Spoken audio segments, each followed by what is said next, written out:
Oui, salutations à tous les hommes de Dieu, servants de l'Éternel Dieu. Merci d'être connectés dans l'émission Les de l'Église avec votre frère, le pasteur enseignant, Salomon Kaningalsel. Soyez les bienvenus dans notre 12e séance sur la loi et les prophètes. Voilà, dans la séance 11, nous étions en train de parler sur les réalités de la loi, si ça peut faire d'une personne un citoyen. Du fait que quelqu'un respecte la loi, tant qu'on ne respecte pas la loi, ne peut jamais faire quelqu'un un citoyen. Donc, du fait que quelqu'un ne vole pas, ça ne signifie pas que non, il devient citoyen. Du fait aussi que quelqu'un ne peut pas tuer quelqu'un, alors ça ne signifie pas que non, il devient citoyen. Mais c'est tout à fait différent. Nous gardons la loi pour devenir les citoyens d'un pays ou d'un royaume. C'est ça la question. Est-ce qu'on peut garder la loi pour devenir les citoyens d'un pays ou d'un royaume? On n'utilise pas la loi pour devenir un citoyen d'un pays. L'obéissance de la loi ne fait pas de quelqu'un pour devenir un citoyen. Du fait que quelqu'un accepte d'obéir la loi, ça ne fera pas de cette personne-là un citoyen d'un pays ou bien d'une nation. L'obéissance de la loi ne peut jamais qualifier une personne pour devenir un citoyen d'un pays ou bien encore d'un royaume. Mais nous gardons la loi parce que nous sommes déjà des citoyens d'un pays ou d'un royaume. Tu vois, un citoyen d'un pays ou bien un citoyen d'un royaume, il est obligé d'observer, d'obéir à la loi parce qu'il est déjà citoyen. Quand tu es citoyen, alors la loi devient une exigence ou encore une obligation. Donc la loi, l'obéissance de la loi, ou bien encore la désobéissance de la loi, bien l'obéissance de la loi ne peut jamais faire de toi un citoyen. Mais quand on est citoyen maintenant, l'obéissance de la loi devient une exigence. Alors si tu gardes la loi parce que tu es déjà un citoyen d'un pays ou encore d'un royaume, du fait que vous gardez la loi, cela ne signifie pas que non, vous êtes qualifié pour devenir un citoyen, non. Mais quand on est citoyen maintenant, la loi devient une exigence de l'obéissance. Donc tu gardes la loi parce que tu es déjà un citoyen d'un pays. Alors quand on désobéit à la loi, on te change la communauté. Donc quelqu'un qui est déjà un citoyen d'un pays, ou bien il est citoyen d'un royaume, maintenant quand il va désobéir à la loi, on va lui changer la communauté maintenant. On va lui déplacer de la communauté des gens de bonne morale et on va lui mettre dans la prison. Il va changer de communauté puisque c'est un citoyen qui ne mérite plus de vivre dans la communauté. On doit lui changer une autre communauté. Il devient maintenant dans la prison. Pourquoi? Puisque c'est un citoyen qui désobéit à la loi. Donc l'obéissance de la loi ne peut jamais faire de quelqu'un un citoyen, comme je le disais là, parce que quand on est citoyen, maintenant l'obéissance de la loi devient une obligation, devient déjà une exigence. Nous avons peur de la loi parce qu'on nous a appris que la loi c'est un lien. Vous savez, plupart des cas, les gens prêchent le même message. Alors que pourquoi nous sommes plus sous la loi, pourquoi nous devons observer la loi, pourquoi nous devons pratiquer la loi.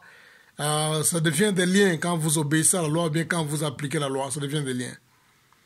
La loi n'est pas le lien, mais la protection. La loi n'est pas là pour faire de toi un lien, bien pour te lier, bien pour te garder dans la captivité, mais la loi est là pour ta protection. Quand tu gardes la loi, tu te protèges toi-même, tu protèges ta vie. Pourquoi nous respectons les feux de trafic qui sont sur le croisement des avenues ou bien sur le rond-point?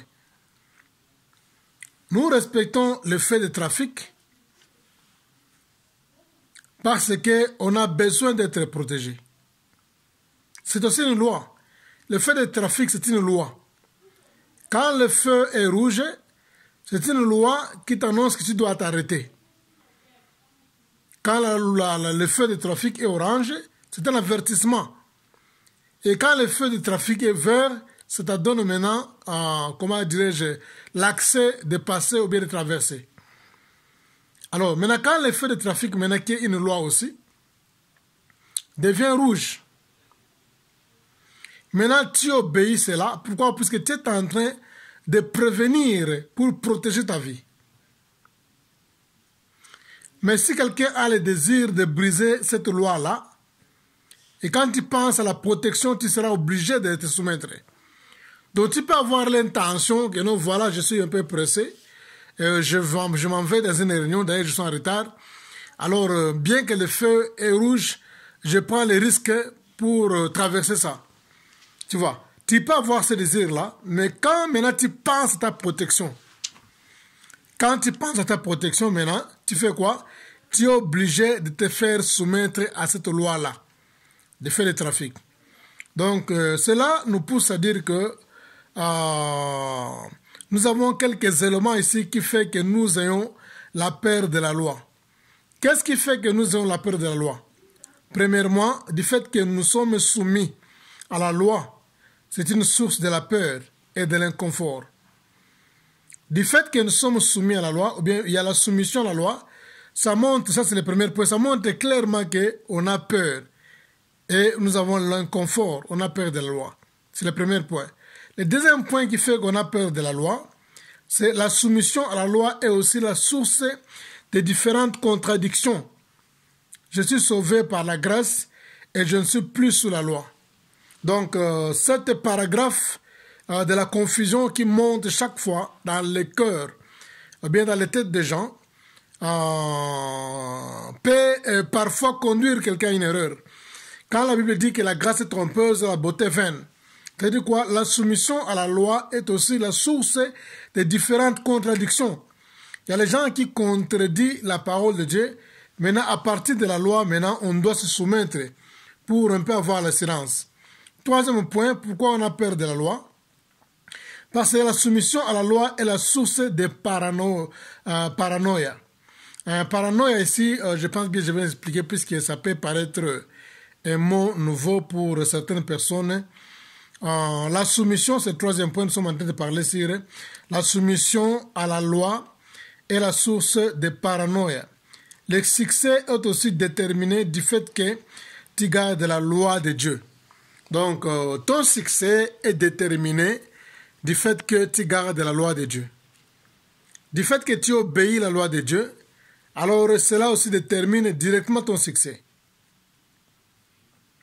Le quatrième point, la soumission à la loi, c'est un paradoxe pour plusieurs. En fait, toutes mauvaises sorts te sont arrivées parce que tu ne voulais pas garder la loi.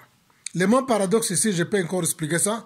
Paradoxe signifie, je peux dire, c'est une exagération de la considération personnelle. Une exagération de la considération personnelle. Quand quelqu'un a une considération personnelle très exagérée, c'est-à-dire il a la confidence à la soumission de la loi, ou bien à la loi qui est soumise. Pourquoi la crainte de la loi devient le légalisme? Qu'est-ce que signifie le légalisme? Le légalisme, c'est la loi civile. La loi civile n'est pas une rituel. Le mot civil ici signifie un citoyen qui est civilisé. Donc le mot civil tout simplement signifie un citoyen qui est civilisé. Les gens qui vivent sous contrôle de la loi, car c'est la loi qui contrôle.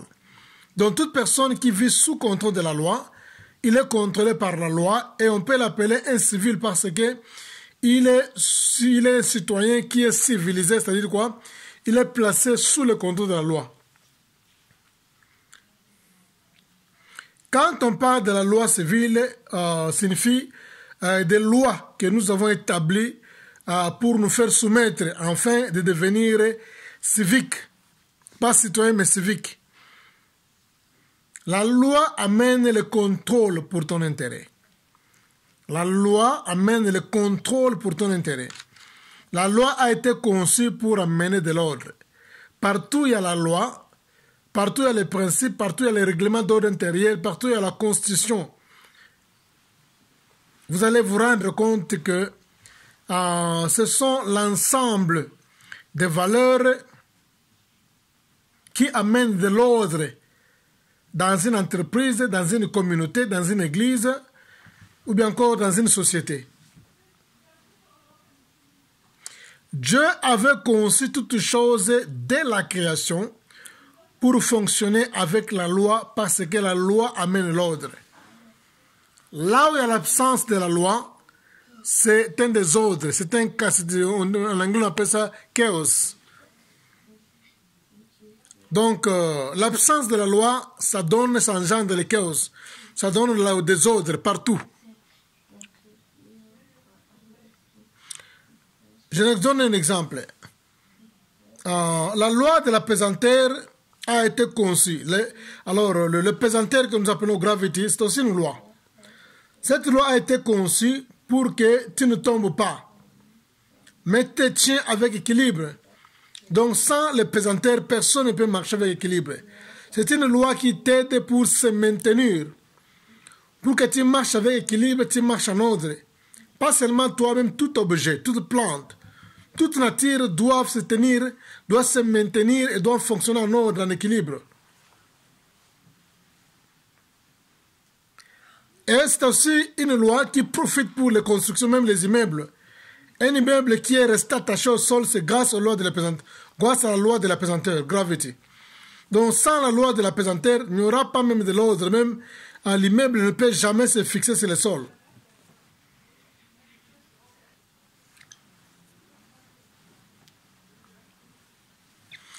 Quand tu défies une loi, la loi va te détruire. La pesanteur, c'est une loi. Ce sont des lois naturelles, nous allons en parler tout de suite là.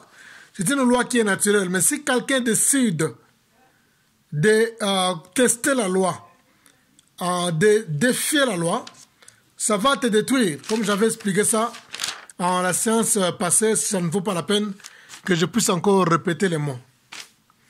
Le feu aussi, c'est une loi.